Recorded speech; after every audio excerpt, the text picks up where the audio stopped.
భద్రాద్రి కొత్తగూడెం జిల్లా మధ్యాహ్న భోజన కార్మికుల సమస్యలు పరిష్కరించాలని తెలంగాణ మధ్యాహ్న భోజన కార్మికుల యూనియన్ సిఐటియు ఆధ్వర్యంలో కలెక్టరేట్ ఎదుట ధర్నా నిర్వహించారు. మధ్యాహ్న భోజన కార్మికులకు నెలల తరబడి పెండింగ్లో ఉన్న బిల్లులు చెల్లించాలని, జీతాలు వెంటనే ఇవ్వాలని డిమాండ్ చేశారు. సీఎం రేవంత్ రెడ్డి ఎన్నికల్లో ఇచ్చిన హామీ ప్రకారం 10,000 రూపాయల వేతనం ఇవ్వాలని కోరారు. కోడిగుడ్డను, గ్యాస్ సిలిండర్లను ప్రభుత్వమే సరఫరా చేయాలని డిమాండ్ చేశారు.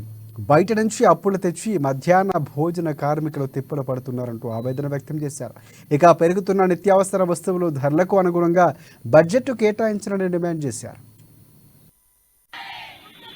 ముఖ్యమంత్రి గారు ఇస్తానన్న 10,000 రూపాయలు ఇవ్వాలని, అలాగే పెండింగ్ లో ఉన్న బిల్లులు ఇవ్వాలని, పెండింగ్ లో ఉన్న జీతాలు ఇవ్వాలని, రాగి జావకు అదనపు బడ్జెట్ కేటాయించాలని, అట్లాగే కోడిగుడ్లను ప్రభుత్వమే సరఫరా చేయాలని, అట్లాగే గ్యాస్ సిలిండర్లు ప్రభుత్వమే సరఫరా చేయాలని, ఈ తదితర డిమాండ్ల పరిష్కారం కోసం ఈ రోజు మన రాష్ట్ర వ్యాప్తంగా ఈ రోజు 33 జిల్లా కలెక్టర్ ఆఫీస్ ముందు ఈ రోజు మధ్యాహ్న భోజన కార్మికులు ధర్నా చేస్తా ఉన్నారు.